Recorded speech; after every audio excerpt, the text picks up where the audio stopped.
যখন উপলব্ধি করবেন যে আপনার জন্মের আগেও আপনার কোনো অস্তিত্ব ছিল না, আর মৃত্যুর পরেও আপনার কোনো অস্তিত্বই থাকবে না, জীবনে কোনো কিছুই আপনার ছিল না, আজও নেই আর না ভবিষ্যতে কখনো হবে, তখন আপনা থেকেই জন্ম এবং মৃত্যুর মাঝে এই যে সময় থাকে যাকে আমরা জীবন বলি, সেটা আপনি শান্তভাবে যাপন করতে শুরু করবেন। সেই জন্য জীবনে কখনোই অহংকার করবেন না, শুধু শুরু এবং শেষের কথা মনে রাখবেন। তাহলে আজকের এই বর্তমান শান্তিপূর্বক প্রসন্ন চিত্তে যাপন করতে পারবেন। মন্দিরে যখনই আপনি যান, সেখানে অবস্থিত প্রতিমার চরণ স্পর্শ করেন। যখন শিবলিঙ্গের অভিষেক করেন, তখন স্বয়ং নিজে হাতে দুধ এবং জল দিয়ে তা ধৌত করেন, তার প্রক্ষালন করেন। কিন্তু এর পেছনে কোনো অন্ধবিশ্বাস নেই। এখানে বিষয়টা হলো ঊর্জা সংক্রান্ত। যে কোনো ব্যক্তি হোক বা কোনো বস্তু, তার নিজস্ব একটি বিশেষ ঊর্জা থাকে। সেই জন্য যখনই আমরা বড়দের চরণ স্পর্শ করি, তখন সেই স্পর্শ দ্বারা সেই বিশেষ ঊর্জা আমরা নিজের অন্তরে সমাহিত করি। তাই সব সময় মনে রাখবেন, কারোর চরণ স্পর্শ করার অর্থ এটা নয় যে আপনি কারোর সামনে তুচ্ছ হয়ে যাচ্ছেন। এর অর্থ হলো এটাই যে বড় হওয়ার জন্য সেই বিশেষ ঊর্জা আপনি তার থেকে প্রাপ্ত করছেন। আর এই জীবনের আরেকটা বড় সত্য হলো এটাই যে যদি আপনি জীবনে কিছু লাভ করতে চান, তবে নতমস্তক হতে শিখুন। তা হয় সেটা পরমেশ্বরের সামনে, বা মন্দিরের প্রতিমার সামনে, বা মাতা পিতার সামনে, বা কোনো মহাপুরুষের সামনে, বা ভালোবাসার সামনে। আসুন আর আমার সাথে ভালোবেসে বলুন, রাধা রাধা। রুদ্রাক্ষ। এই রুদ্রাক্ষ আসলে কি? কথায় আছে যে যখন রুদ্রের চোখ থেকে অশ্রু নির্গত হয়েছিল, তখন যে স্থানে সেই চোখের জল পড়েছিল, সেই প্রত্যেকটি স্থানে একটি করে গাছের জন্ম হয়। আর সেই গাছ থেকেই আমরা রুদ্রাক্ষ লাভ করে থাকি। সেই রুদ্রাক্ষ যা নেতিবাচক শক্তির হাত থেকে আমাদের রক্ষা করে, যা আমাদের যাতনা এবং দুঃখ হরণ করে। আমার আরাধ্য মহাদেব যখন উনি হলাহল গ্রহণ করেছিলেন এই সংসারকে, এই সংসারের সব থেকে বড় বিপদের হাত থেকে রক্ষা করবেন বলে, তখন উনি সবার যন্ত্রণা হরণ করেছিলেন, সবাইকে রক্ষা করেছিলেন। আর সেই জন্য ওনার চোখের জল এতটাই শক্তিশালী যে সেটা আমাদের রক্ষা করতে পারে, যন্ত্রণা দূর করতে পারে। তাহলে এর অর্থ কি এটাই যে আমাদের সবাইকে রুদ্রাক্ষ ধারণ করতে হবে? না, সেটা তো আপনার নির্বাচন। এর দ্বারা আমরা এই শিক্ষা লাভ করি যে যখনই আপনি অশ্রুপাত করবেন, এইভাবে করবেন তাতে যেন সংসারের মঙ্গল করতে পারেন। যদি আপনি নিজেও যন্ত্রণায় থাকেন, তখনও অন্য কারোর যন্ত্রণাকে হরণ করতে পারেন, অন্য কারোর সংকট আপনি দূর করতে পারেন, অন্য কাউকে সাহায্য করতে পারেন। তাহলে আপনিও রুদ্রাক্ষের মতো পূজনীয় হয়ে উঠতে পারবেন। আসুন আর আমার সাথে ভালোবেসে বলুন, রাধা রাধা। মানুষের সব থেকে বড় পুঁজি কি? তার সব থেকে বড় শক্তি কি? আমি যখন এই প্রশ্নটা করি, তখন কিছু মানুষ বলেন মানুষের বল, তার ধন, তার জ্ঞান, তার বন্ধু, এরাই মানুষের শক্তি। তারপর আমি জিজ্ঞেস করি মানুষের সব থেকে বড় দুর্বলতা কি? তখন তারা আমাকে বলেন সেই বল, জ্ঞান, মিত্র, এই সব কিছু হারিয়ে ফেলার ভয়। এই সংসারে এমন একটা আবেগ রয়েছে যা আপনার সব থেকে বড় শক্তিও হয়ে উঠতে পারে, আবার সব থেকে বড় দুর্বলতাও হয়ে উঠতে পারে। আর এই আবেগের নাম হলো বিশ্বাস। এই বিশ্বাস এতটাই শক্তিশালী যে সংসারের সব থেকে শক্তিশালী শিকলও একে বেঁধে রাখতে পারে না, সব থেকে উঁচু দেয়ালও একে বাধা দিতে পারে না। এই শক্তিশালী বিশ্বাস আপনার কাছে কখন ঘাতক প্রমাণিত হতে পারে? যখন আপনি অন্যের উপর আস্থা রাখেন এবং এতটাই বিশ্বাস করেন যে আপনি নিজেকে হীনমন্য করে তোলেন। আপনার জীবন শুধুই অন্যের উপর ভরসা করে নির্ভরশীল হয়ে পড়ে। বিশ্বাস অবশ্যই করুন, কিন্তু সর্বপ্রথম নিজের উপর আস্থা রাখুন। তবেই এই বিশ্বাস আপনার শক্তির বৃদ্ধি ঘটাবে। তখন এই বিশ্বাস আপনাকে বল, সম্পত্তি, জ্ঞান, বন্ধু সব কিছুই অর্জন করতে সাহায্য করবে।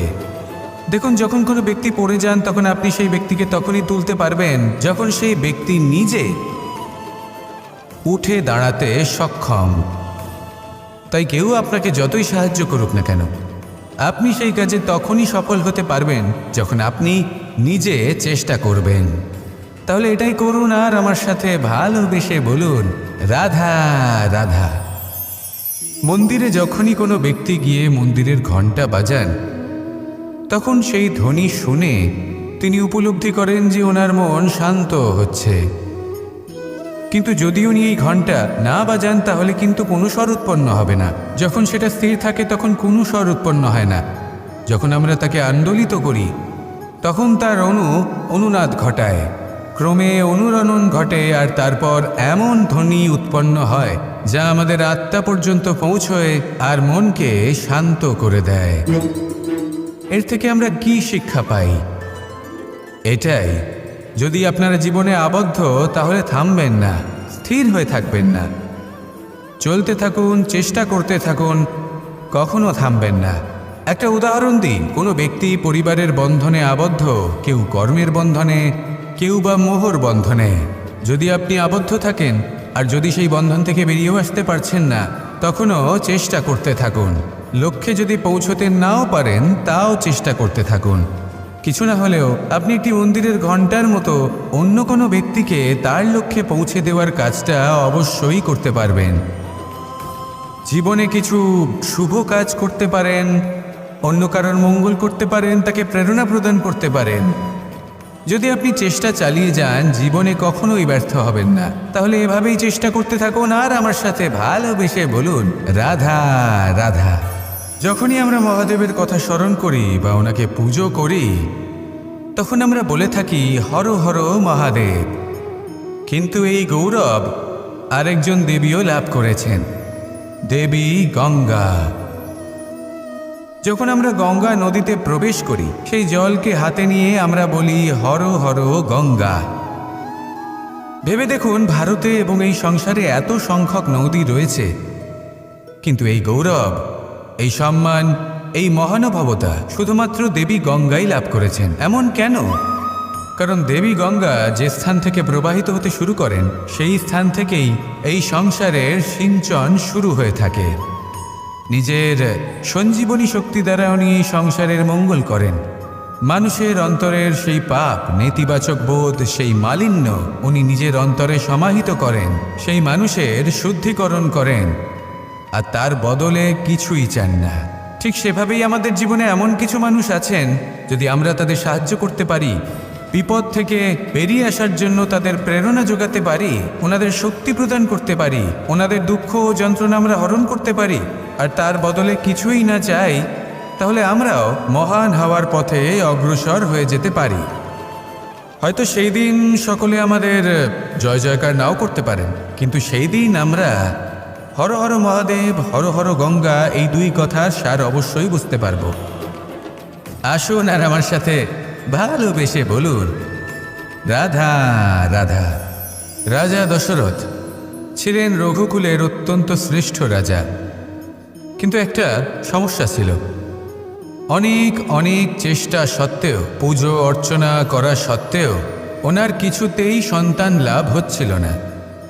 প্রজারা চিন্তিত ছিলেন যে এর পরে কি হবে, এই রঘুবংশকে কে এগিয়ে নিয়ে যাবে। কিন্তু রাজা দশরথ এই চিন্তা থেকে মুক্ত ছিলেন, কারণ ওনার শ্রবণ কুমারের অন্ধ মাতা পিতার দেওয়া সেই অভিশাপের কথা মনে ছিল।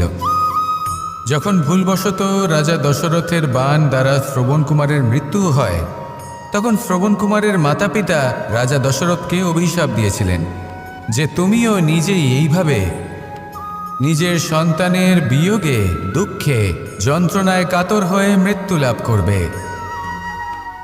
এটা ওনার মনে ছিল। উনি মনে করতেন যে এই অভিশাপ যখন উনি পেয়েছেন তখন তো অবশ্যই ফলবে। আমি আমার সন্তান বিয়োগে মৃত্যু লাভ করব, এর অর্থ হলো এটাই যে আমার সন্তান প্রাপ্তি হবে। সেই অভিশাপে ওনার জীবনে বরদান রূপে ফিরে এলো। যখন সঠিক সময় এলো তখন উনি 4 পুত্র লাভ করলেন, আর তারপর কি হলো সেটা আমরা সকলে জানি। এবার এর থেকে আমরা কি শিক্ষা লাভ করলাম?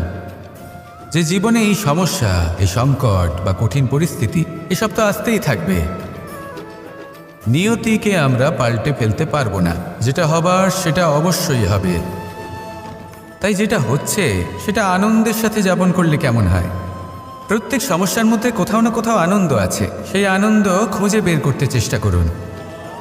সমস্যার মধ্যে থেকে আনন্দটা খুঁজে নিয়ে সেটাকে মনে ধরে রাখুন, এই আনন্দের সাথে অগ্রসর হন আর এই আনন্দ সহকারে বলুন, রাধা রাধা। এই সংসারে প্রত্যেক মানুষ এটাই চান যে তিনি যেন ধনবান হন, আর্থিক অবস্থা তার ভালো থাকে, ওনার বাড়িতে লক্ষ্মীর আগমন হয়। কিন্তু সেটা হবে কি করে, সেটাই হলো প্রশ্ন। কেউ বলেন যে যদি পরিশ্রম করো তাহলে ধন অর্জন সম্ভব, কেউ বলেন যে যদি বিদ্যা লাভ হয় তবেই ধন অর্জন সম্ভব, কেউ বলেন যে যদি বলশালী হও তবেই সম্পন্ন থাকবে। ভালো কথা, যদি তাই হয়ে থাকে তবে দিনমজুর সারা দিন পরিশ্রম করেন, তিনি কেন ধনী হন না? অনেকজন বিদ্বান মানুষ আছেন এই সংসারে, তারা কেন ধনবান হন না? অনেক সংখ্যক বলশালী ব্যক্তি আছেন, তাদের কাছে ধন নেই কেন? তাদের কেন ধনের অভাব হয়? আবার এমনও কিছু মানুষ আছেন যারা পরিশ্রম করেন, তারা দিনমজুর, কিন্তু তারা ধন অর্জন করতে পারেন। কিছু বিদ্বান ব্যক্তি আছেন যাদের কাছে অধিক মাত্রায় ধন রয়েছে, কয়েকজন বলশালী ব্যক্তি রয়েছেন যাদের কাছে ধনের কোনো অভাব নেই। এমন কেন হয় কিছু মানুষ এটা অর্জন করতে পারেন কিন্তু সবাই নয়? এমন কেন হয়? কারণ লক্ষ্মীকে নিজের গৃহে আমন্ত্রণ করার জন্য সবথেকে বেশি গুরুত্বপূর্ণ বিষয় হলো আপনার কর্ম। সৎকর্ম করতে থাকুন, পুণ্য করুন, তবেই গৃহে লক্ষ্মীর আগমন হবে। লক্ষ্মীর অনেক নামের মধ্যে একটি নাম হলো পুণ্য। তাহলে আগে এই পুণ্য অর্জন করুন, তবেই আপনি ধন অর্জন করতে পারবেন, তবেই লক্ষ্মী আপনার গৃহে আগমন করবে। আসুন আমার সাথে ভালোবেসে বলুন, রাধা রাধা। আপনি কখনো কোনো বাহনকে দেখে থাকবেন, তার অনেকগুলো ভাগ রয়েছে, ভিন্ন ভিন্ন ভাগ, যেটা একসাথে কর্ম সম্পাদন করে। তা সে চাকা হোক বা যন্ত্র হোক, বা সেই বাহন নিয়ন্ত্রণকারী ব্যক্তি আদি ইত্যাদি। সবাই নিজের ক্ষমতা অনুসারে, নিজের স্বভাব অনুসারে নিজের কর্ম করেন। কিন্তু যখন কথা ওঠে বাহনের অগ্রসর হওয়ার, পথ চলার, তখন তার মূল অর্থ যেটা আমরা বুঝি সেটা হলো চাকা। এবার এমন ঠিক কেন হয়? কারণ চাকার স্বভাব হলো চলতে থাকা, সেই জন্য সে চলতে থাকে, তাই বাহনও চলতে থাকে। এবার সেটাই মানুষকে বুঝতে হবে নিজেদের সম্পর্কের বিষয়। অনেক সময় মানুষ ব্যথিত হয়ে পড়েন, ভাবেন আমাদের এই জীবনে সম্পর্কগুলো আমাদের ইচ্ছে অনুসারে চলে না। এবার এমনটা মানুষের কেন মনে হয়? এই কারণে মনে হয় কারণ সে সম্পর্কগুলো বুঝতেই পারে না। সম্পর্কগুলোর সাথে কিভাবে চলতে হবে, কিভাবে চলা উচিত, সেটাই সে বুঝে উঠতে পারে না। দেখুন, সম্পর্ক যখন তৈরি হয় তখন সেই ব্যক্তি যুক্ত হন, তাদের সাথে নিয়ে আপনি সামনে অগ্রসর হন। এমন কখনোই হবে না যে আপনি এগিয়ে চলেছেন আর আপনার সম্পর্ক আপনার পেছনে পেছনে আসছে। ঠিক যেভাবে বাহনের ক্ষেত্রে চাকার স্বভাব হলো চলতে থাকা, ঠিক সেভাবেই সম্পর্কের স্বভাব হলো সাথে থেকে অগ্রসর হওয়া। তাই এই সম্পর্কগুলোর সাথে যুক্ত থাকুন আর জীবনে অগ্রসর হতে থাকুন। এই সম্পর্কগুলি আপনার জীবন সুখে পরিপূর্ণ করে তুলবে। আর তখন এই মন সুপ্রসন্ন হয়ে বলবে, রাধা রাধা। এই সংসারে এমন অনেক ব্যক্তি আছেন যারা নিজেদের প্রসন্নতার জন্য স্বার্থপরতার সীমা পার করে যেতে পারেন। নিজে সুখ লাভ করার জন্য অন্যকে দুঃখ দিতে পারেন। ওনাদের কারোর প্রতি কোনো টান নেই, না সমাজের প্রতি, না আপনজনদের প্রতি, না ঈশ্বরের প্রতি। এবার দেখুন, মানুষ যদি কাউকে ভয় নাও পায়, তাও নিজের কর্মের কথা মনে করে অবশ্যই ভয় পাওয়া উচিত। কারণ আপনি যা কর্মই করুন তার ফল নিজে থেকে আপনার কাছে আসবেই, নিশ্চিত রূপে আসবে। তার থেকে আপনি পালাতে পারবেন না। কেউ নিজের কর্মফলের হাত থেকে বাঁচতে পারে না। স্বয়ং মহাদেবকেও ওনার কর্মফল ভোগ করতে হয়েছিল। উনি কিছু না ভেবেই ভস্মাসুরকে বর দিয়েছিলেন। তার পরিণামস্বরূপ যেটা হলো যে ওই ভস্মাসুর, যাকে মহাদেব বরদান করেছিলেন, তার হাত থেকে নিজের প্রাণ বাঁচিয়ে ওনাকে পালাতে হলো। এই সংসারে এমন কেউ নেই যে নিজের কর্মফলের হাত থেকে বাঁচতে পারে। সবসময় এটা ভেবে দেখুন যে কর্মটা আপনি করছেন সেটা শ্রেষ্ঠ কি না। এমন কর্ম করুন যেটা আপনাকে জীবনে এগিয়ে নিয়ে যাবে। নিজেকে সৎ পথে রাখুন, কিন্তু এটাও সুনিশ্চিত করুন যে জীবনে যে কর্ম আপনি করছেন তাতে অন্য ব্যক্তির উপর কী প্রভাব পড়ছে, তাতে উনি দুঃখ পাচ্ছেন না তো? যদি আপনি যা করছেন তাতে সবার মঙ্গল হয়ে থাকে, তাহলে আপনার কাউকে ভয় পাওয়ার কোনো প্রয়োজন নেই। না কালকে ভয় পাবেন, না মহাকালকে। আসুন আমার সাথে ভালোবেসে বলুন, রাধা রাধা। জীবনে যখনই আমরা কোনো বিশেষ মানুষের সাথে পরিচিত হই, তখন তার ব্যক্তিত্বের বিষয়ে আমাদের একটি নিজস্ব দৃষ্টিভঙ্গি তৈরি হয়। তা সে ভালো হোক বা মন্দ, আমরা নিজেদের দৃষ্টিভঙ্গি, নিজেদের ধারণা বানিয়ে ফেলি। কিন্তু আপনি কি নিশ্চিত রূপে বলতে পারেন যে এই যে আপনার দৃষ্টিভঙ্গি, সেটাই সেই ব্যক্তির পূর্ণ সত্য, সেই ব্যক্তি সত্যিই সেরকমই? না, আপনি সেরকম বলতে পারেন না। কারণ যে কোনো মানুষের একটি চরিত্র, একটি ব্যক্তিত্ব অনেক বছর ধরে তৈরি হয়, অসংখ্য অভিজ্ঞতা লাভ করার পরে তৈরি হয়। আপনি একদিনে বুঝতে পারবেন না যে সেই ব্যক্তি কেমন। এই ভুলটাই বেশিরভাগ মানুষ করে ফেলেন। কিন্তু যদি সত্যি কোনো মানুষকে বুঝতে চান, তাহলে একটু সময় দেওয়া খুব প্রয়োজন। সবার আগে প্রথম আলাপে সেই ব্যক্তি তো এটাই বোঝাবে যে সে কতটা শ্রেষ্ঠ, কিন্তু সে কতটা গুণী বা কতটা অপগুণী, এটা বোঝার জন্য আপনাকে সেই ব্যক্তির কাছাকাছি থাকতে হবে। তিনি কতটা অহংকারী বা কতটা সজ্জন, সেটা বোঝার জন্য আপনাকে সেই ব্যক্তিকে সম্মান দিয়ে দেখতে হবে। সেই ব্যক্তি কতটা লোভী বা কতটা সরল, সেটা বোঝার জন্য তাকে ধন দিয়ে দেখতে হবে। সেই ব্যক্তির কতগুলো খারাপ গুণ আছে, সেটা বোঝার জন্য সেই ব্যক্তিকে স্বাধীনতা দিয়ে দেখতে হবে। তবেই তাকে আপনি বুঝতে পারবেন। যে কোনো মানুষকে বোঝা, তার ব্যক্তিত্ব বুঝে ওঠা এতটা সহজ কাজ নয়। যতক্ষণ কোনো ব্যক্তির ব্যক্তিত্ব সম্পর্কে স্পষ্ট ধারণা না হয়, ততক্ষণ সেই ব্যক্তির সাথে সম্পর্কে অগ্রসর হওয়া উচিত হবে না। আসুন আমার সাথে ভালোবেসে বলুন, রাধা রাধা। আজ আমি আপনাদের একটা কাহিনী শোনাবো। এটা হলো একটা বিশাল আকার বটগাছের এবং একটি নিম গাছের গল্প। এই নিম গাছটা সেই বটগাছের কাছেই অবস্থিত ছিল। একদিন কয়েকজন কাঠুরে বনে প্রবেশ করলেন। তাদের দেখে এই নিম গাছ খুব ভয়ভীত হয়ে পড়ল ও সেই বটগাছের কাছে সাহায্য চাইল। বলল যে, হে বটগাছ, আমাকে সাহায্য করুন, আপনার এই শাখা প্রশাখা দ্বারা আমাকে ঢেকে রাখুন, যাতে এই কাঠুরেরা আমাকে দেখতে না পান আর আমি বেঁচে যাই। কিন্তু সেই বটগাছ ছিল অসম্ভব অহংকারী। নিজের অহংকারে সে মত্ত হয়েছিল। সে না ওকে উত্তর দিল আর না ওকে সাহায্য করল। সেই কাঠুরেগণ এলেন, নিম গাছটা কাটলেন আর চলে গেলেন। কিছুদিন পরে আবার সেই কাঠুরেগণ সেই বনে এলেন আর এইবার তাদের কুঠার দ্বারা বটগাছে আঘাত করতে শুরু করলেন। এই প্রহার সহ্য করতে করতে বটগাছটি দেখল ও বুঝতে পারল যে সেই কুঠারগুলি নির্মিত হয়েছে সেই নিম গাছের ডাল দিয়েই। এবার এই ভুলটাই বেশিরভাগ মানুষই করে বসেন, বিশেষ করে তখন যখন তার কাছে শক্তি থাকে, সাফল্য আসে।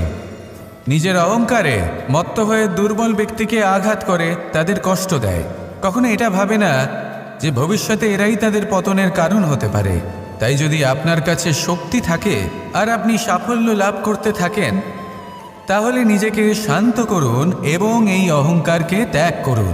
যদি কেউ দুর্বল হয়, তাহলে তাকে আঘাত করবেন না, তাকে কষ্ট দেবেন না, বরং তাকে সাহায্য করুন, পারলে তাকে রক্ষা করুন। আসুন আর আমার সাথে ভালোবেসে বলুন, রাধা রাধা। यदा यदा हि धर्मस्य ग्लानिर्भवति भारत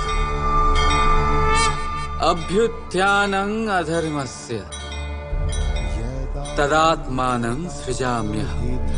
যখন যখন পৃথিবীতে পাপ বাড়ে, ধর্মের হানি হয়, তখন তখন আমি আসি।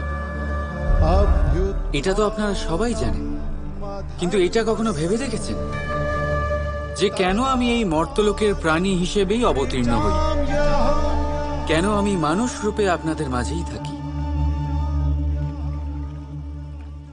আজ বলছি, সংসারে পাপ আর পুণ্য সমতা বজায় রাখে, কিন্তু যখন পাপ তার সীমা পার করে যায়,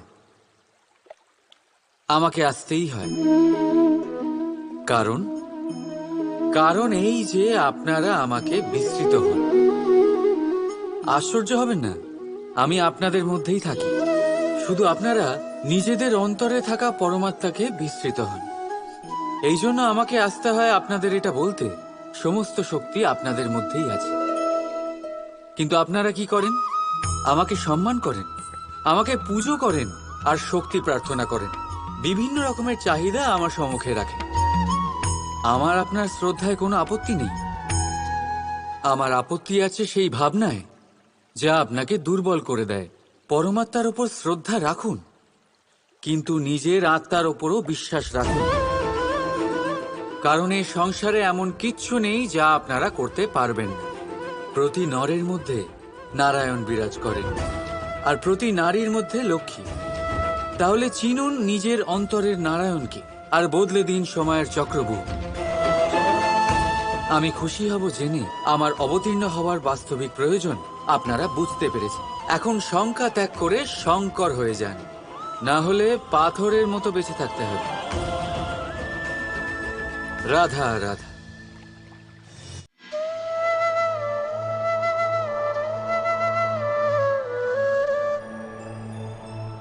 মানুষের ভাবনা সংসারে সবচেয়ে গভীর, বা বলতে পারেন সবচেয়ে কঠিন ভাব। কখন কি ঘটে যাওয়ার পরে এই মন কি ভেবে বসবে, এটা বলা অসম্ভব। আর আমাদের এই ভাবনা অনেক সময় আমাদের মনে হীন চিন্তা নিয়ে আসে। আমরা সবসময় আমাদের ওপরের শ্রেণীর লোকেদের লক্ষ্য করি, তাদের জীবনের বিশ্লেষণ করি, আর তারপর নিজেকে হীন মনে করি। ও কত ধনশালী, ও কত বলশালী, আর আমার কাছে তো কিছুই নেই। আমি নিঃস্ব, আমি হীন। এই সংসারের জন্য আমি কিছুই নই।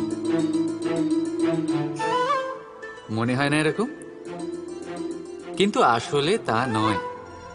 আপনার কাছেও অনেক কিছু আছে, পরখ করে দেখে নিন। অতি ক্ষুধার্ত মানুষ যদি এক মুঠো ভাত পেয়ে যায়, তা যতই অন্যের কাছে ক্ষুদ্র অন্নের দানা হোক, তার কাছে তা ভোজের থেকে কোনো অংশে কম নয়। তাই যখনই মনে হীন চিন্তার উদ্রেক হবে, আপনজনদের দিকে তাকান, তাদের কথা ভাবুন। আপনার বিশ্বাস হয়ে যাবে, আপনি যতই মনে করেন এই সংসারের জন্য আপনি কিছুই নন, কিছু মানুষের জন্য আপনি গোটা সংসার সমান। তাই যা আপনার সংসার, তাতেই সুখী থাকতে শিখুন। রাধা রাধা।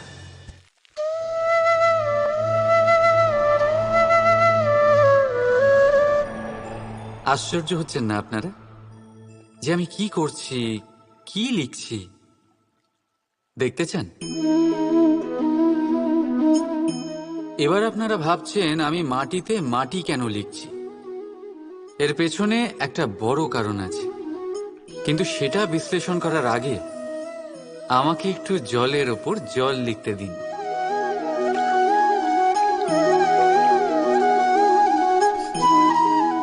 কি হলো? যেটা আমি লিখলাম সেটা দেখা যাচ্ছে না কেন?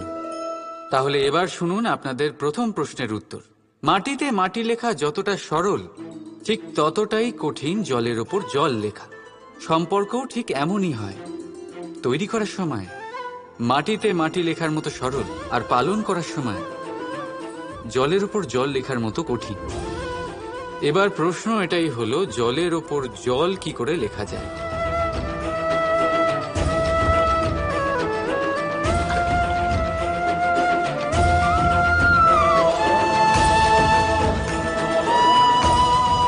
যেভাবে এই পাথরগুলো জলের মধ্যে ডুবে জলের গভীরে চলে গেল, ঠিক এইভাবে আমাদের সম্পর্ক পালন করতে হবে।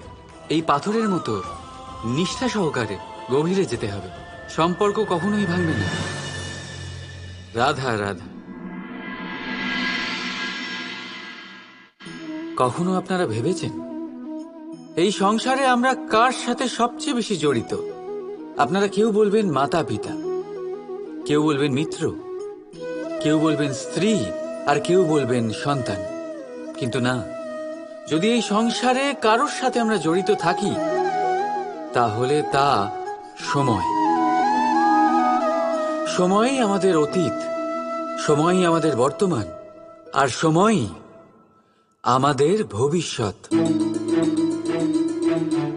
আর আমরা কি করি? সব থেকে বেশি জড়িত সময়কে, সবচেয়ে বহুমূল্য সম্পত্তিকে আমরা নষ্ট করে দিই। কেউ ভবিষ্যতের জন্য উজ্জ্বল স্বপ্ন বোনে, কেউ অতীতকে দোষারোপ করে।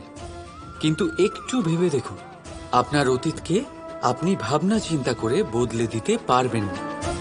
আর ভবিষ্যতের ব্যাপারে চিন্তা ভাবনা করে যদি আপনি আপনার বর্তমান নষ্ট করে দেন, তাহলে আপনার ভবিষ্যৎও আপনার অতীতের মতোই হবে। এই জন্য আজকের ব্যাপারে ভাবুন, সেটাকে উজ্জ্বল করে তুলুন।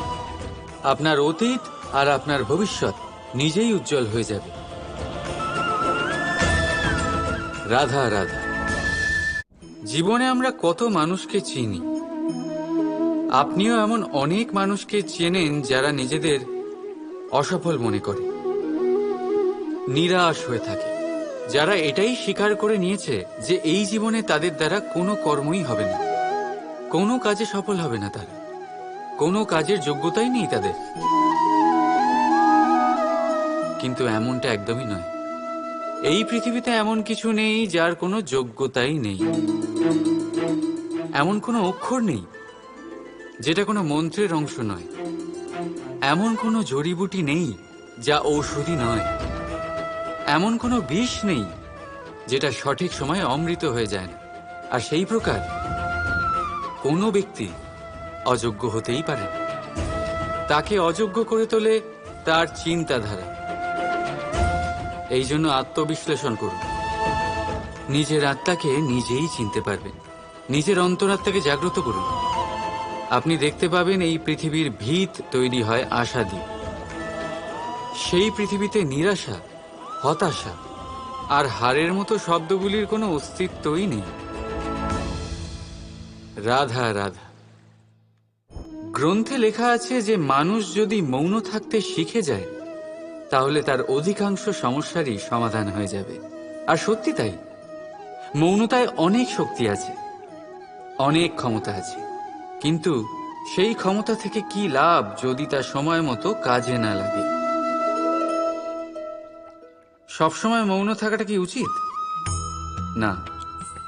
ইতিহাস সাক্ষী, সংসারে বেশিরভাগ সমস্যা এই জন্যই হয়েছে কারণ সময় মতো মানুষ তার বিরোধিতা করতে পারেনি, মৌন ছিল। যদি মৌন থাকাটা অস্ত্র হয়, তাহলে সেটাকে ঠিক সময় ব্যবহার করাটাও জরুরি। যদি অকারণে মৌন থাকেন, তাহলে অন্যায়ের কাছে সেটা সম্মতি হয়ে দাঁড়াবে। আর ধীরে ধীরে সেটা আপনার স্বভাবে পরিণত হবে, আপনার অভ্যেস হয়ে দাঁড়াবে। আর তারপর আপনার ব্যক্তিত্ব একটা সামান্য প্রাণহীন পাথরে পরিণত হবে। প্রয়োজন পড়লে নিজের বাণীর সদ্ব্যবহার করতে শিখুন। বাণীকে কখন বশে রাখবেন আর কখন মৌন থাকা উচিত নয়, এর থেকেও বেশি গুরুত্বপূর্ণ এটা বিচার করা যে কখন মৌনতা ভাঙতে হবে। রাধা রাধা। আপনি কখনো কোনো বাজকে নিজের বাসা বানাতে দেখেছেন? এই বাজ যখনই কোনো বাসা বানায় তখন উঁচু গাছের ডালে বা কোনো পর্বতের শিখরে বাসা বানায়, অনেক উচ্চতায়। আর সেখানে তার সন্তানও জন্মগ্রহণ করে। যখন এই সন্তানেরা জন্মায়, তখন এই বাজ খুবই ভালোবেসে এবং খুব সাবধানে এদের পালন পোষণ করে। নিজের ঠোঁট দিয়ে তাদের ঠোঁটে খাবার পরিবেশন করে। কিন্তু যেই সেই সন্তানেরা হৃষ্টপুষ্ট হয়ে যায় এবং সেই কথা বাজ নিজে বুঝতে পেরে যায়, সেই বাজ নিজেই সেই বাসা ছিন্ন ভিন্ন করে দেয়। সেই সন্তান যাদের সবেমাত্র ডানা গজিয়েছে, কিভাবে উড়তে হয় তারা জানে না, সেই সন্তানগুলিকে উচ্চতা থেকে ঠেলে দেয়। সেই সন্তান প্রথমে ভয়ভীত হয়ে যায়। তারা সামনে মৃত্যুকে দেখতে পেয়ে ভয়ের কারণে তাদের ডানা ঝাপটাতে থাকে। আর সেই প্রক্রিয়াতেই সেই সন্তানগুলি উড়তে শুরু করে দেয়। এবার এই ঘটনায় আমরা কি শিক্ষা পেতে পারি? এটাই, যদি আপনি মাতা পিতা হন, তাহলে নিজের সন্তানকে অবশ্যই স্নেহ করুন, কিন্তু তাদেরকে নিজের আঁচলের তলায় বেঁধে রাখবেন না। যদি আপনি চান আপনার সন্তান জীবনে উন্নতি করুক, তাহলে নিজের মুঠো থেকে তাদের স্বতন্ত্র করে দিন। এই সংসারে সংঘর্ষ করতে দিন। সেই সন্তান নিজেই বুঝতে পারবে যে জন্মের সময় পাওয়া ডানা কি করে ব্যবহার করতে হয়। আর আপনার চোখের সামনে আপনার সন্তান এই আকাশে উড়তে থাকবে। তাহলে আসুন আমার সাথে ভালোবেসে বলুন, রাধা রাধা। ধন, সম্পত্তি, এগুলো আসলে কি? এগুলো শুধু সেই মূল্য যার দ্বারা আমরা কোনো কিছু অর্জন করতে পারি। এবার এই ধনের দ্বারা এই সংসারে অনেক কিছু লাভ করা সম্ভব, কিন্তু সেই সব কিছুই শুধুমাত্র ভৌতিক বস্তুই হবে, ভৌতিক সামগ্রী, ভৌতিক সুবিধা।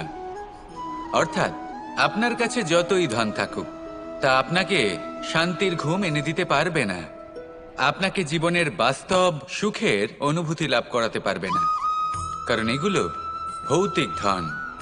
এ ভৌতিক বস্তুই অর্জন করাতে সক্ষম। বাস্তবিক ধন কি?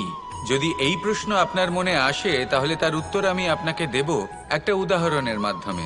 কখনো আপনি শুনে থাকবেন যে একজন পিতা আজীবন অনিষ্ট করেন, অনর্থ করেন, খারাপ কাজ করেন শুধু ধন অর্জনের জন্য। তিনি ভাবেন যে আমি ধন অর্জন করব আর নিজের সন্তানকে একটা উজ্জ্বল ভবিষ্যৎ প্রদান করব, একটা সুখ স্বাচ্ছন্দ্যময় জীবন দান করব।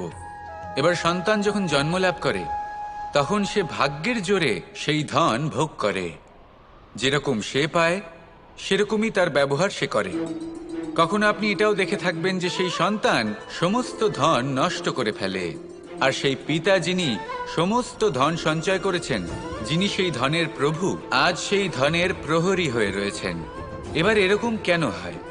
এরকম তখনই হয় যখন সেই পিতা বুঝতেই পারেন না যে তার জীবনের আসল ধন কি। সেই আসল ধন তার সন্তানকে সে দিতেই পারে না। যদি পিতা তার সন্তানকে কর্মের জ্ঞান দিতে পারেন, উচিত কোনটা অনুচিত কোনটা সেই শিক্ষা দিতে পারেন, সংস্কারের প্রকৃত শিক্ষা দিতে পারেন, তবে সেটা ধনের থেকে অনেক বেশি গুরুত্বপূর্ণ। এটাই হলো জীবনের বাস্তব ধন। আপনি সেই কথা তো অবশ্যই শুনে থাকবেন, কুসন্তান হলে ধন সঞ্চয় করে কি হবে, সুসন্তান হলে ধন সঞ্চয় করে কি হবে। সন্তান যদি কুপুত্র হয় তাহলে সব নষ্ট করে ফেলবে, আর সন্তান যদি সুপুত্র হয় তাহলে ধন থাকুক না থাকুক, সে নিজেই কর্মের পথে অগ্রসর হয়ে ধন অর্জন করবে আর নিজের জন্য এক উজ্জ্বল ভবিষ্যৎ গড়ে তুলবে। তাই সন্তানকে সম্পদ দেওয়ার আগে কর্মের জ্ঞান দান করুন, সুশিক্ষা দিন, কারণ এটাই হলো জীবনের প্রকৃত ধন। আসুন আর আমার সাথে ভালোবেসে বলুন, রাধা রাধা। কথায় আছে, যখন আপনি যুদ্ধক্ষেত্রে দাঁড়িয়ে তখন শত্রুকে পিঠ দেখিয়ে পালিয়ে যাওয়া বা পিছু হটে যাওয়া অত্যন্ত অনুচিত যুদ্ধনীতি হয়। কথায় আছে যে শ্রেষ্ঠ যুদ্ধ নীতি হলো সেটাই যেখানে আপনি অস্ত্র হাতে নিয়ে এগিয়ে যান, সাহসের সাথে যুদ্ধ করে শত্রুকে পরাস্ত করে ফিরে আসেন। আর সেটাই আমি করেছিলাম। তখন মহাভারত রচনা হয়েছিল, কারণ তখন ধর্ম রক্ষা করা আবশ্যক ছিল।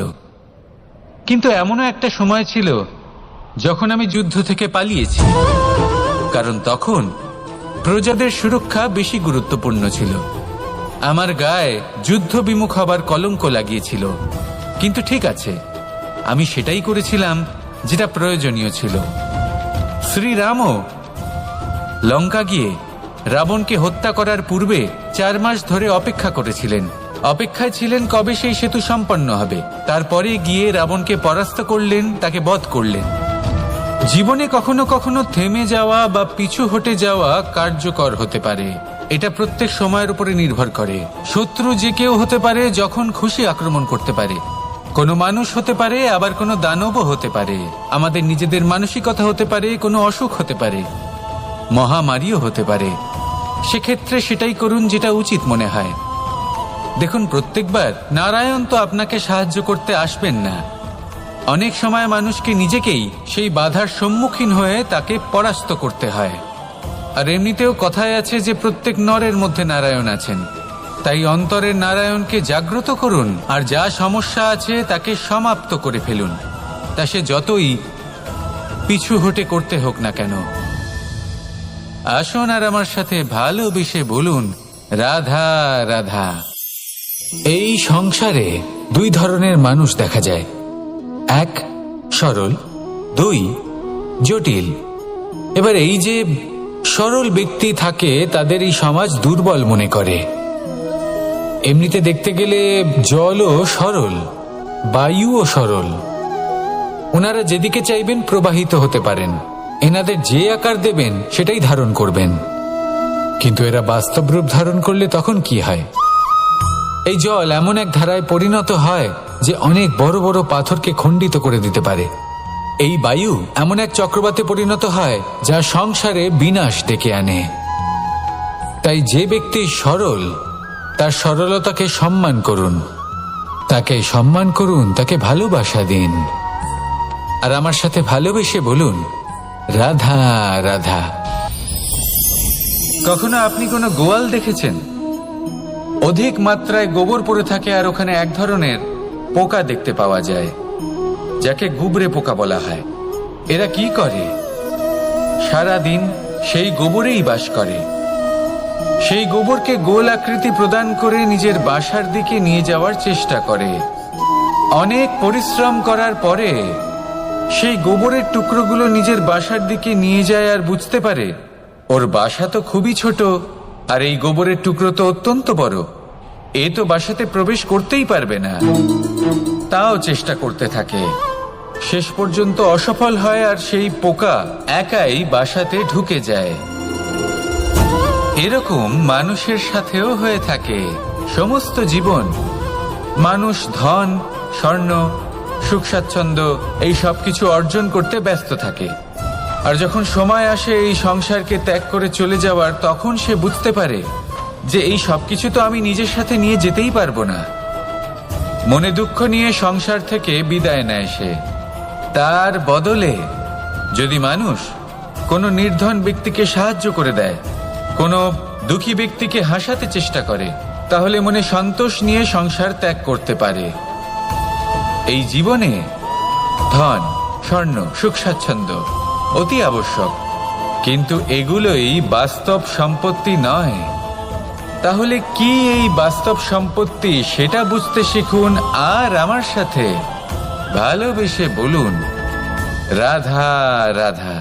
মানুষ একটা অত্যন্ত শ্রেষ্ঠ কর্ম করতে পারেন, সেটা হলো ভুলে যেতে পারা। আর সেটা বরদানের চেয়ে কম কিছু নয়। মানুষকে যখন কোনো কারণে নিজের প্রিয়জনদের থেকে দূরে যেতে হয়, তখন মনে দুঃখ জাগ্রত হয়। তিনি সেই দুঃখকে ভুলতে পারেন। কখনো কোনো সম্পর্ক থেকে যদি দুঃখ পেয়ে থাকেন, তখন সেই দুঃখকে ভুলতে পারেন। কিন্তু এই সংসারের প্রত্যেক আবেগ, প্রত্যেক বস্তু ভুলে যাওয়া উচিত নয়। বিশেষ করে আমাদের প্রিয়জন, আমাদের পরিবারের সদস্য। যখন এই সংসার থেকে ওনারা চলে যান, তখন যে সৎকর্ম ওনারা করেছেন, যে প্রেরণা ওনারা আমাদের প্রদান করেছেন, কখনো ভুলে যাওয়া উচিত নয়। যখন আপনি কোনো উঁচু স্থানে পৌঁছে যান, আপনি সাফল্য লাভ করেন, তখন সেই সকল বন্ধুদের ভোলা উচিত নয় যারা আপনার সাথে আরম্ভ থেকে ছিল, যারা সব সময় আপনাকে সাহায্য করেছে। আর সব থেকে গুরুত্বপূর্ণ কথা, আপনার বয়স যতই বৃদ্ধি পাক না কেন, মাতা পিতাকে কখনো ভুলবেন না। আপনি যতই বড় হন না কেন, আপনি তাদের সন্তানই থাকবেন। অভিজ্ঞতার দিক থেকে ওনাদের থেকে ছোটই থাকবেন। তাই সবসময় নিজের মাতা পিতাকে নিজের সাথে রাখুন, কখনো তাদের ভুলবেন না। সেই সকল ব্যক্তিদের ভুলে যাবেন না যারা দুঃখের দিনে আপনার সাথে ছিল, তবেই জীবনে সুখ পাবেন। আসুন আর আমার সাথে ভালোবেসে বলুন, রাধা রাধা। আমাদের জীবনে অনেক ধরনের ব্যক্তি এসে থাকেন। কেউ কেউ আমাদের সাথে থেকে যান, কেউ আমাদের থেকে দূরে চলে যান। কেউ ভালো মানুষ হন, কেউ খারাপ মানুষ। কিন্তু আমরা সবসময় সেই সময়টাকে নিয়ে দুঃখ প্রকাশ করি যখন আমাদের জীবনে কোনো খারাপ ব্যক্তি প্রবেশ করেন। তারা আমাদের খারাপ অনুভূতি দেন, দুঃখ দেন, কষ্ট দেন। আমরা সবাই তাকে ভালো মন্দ কথা বলি। কিন্তু কেন? এমন বিভিন্ন ধরনের মানুষ, খারাপ মানুষ, ভালো মানুষ সবার জীবনেই আসেন এবং সকলকেই একটা অমূল্য শিক্ষা দান করে যান।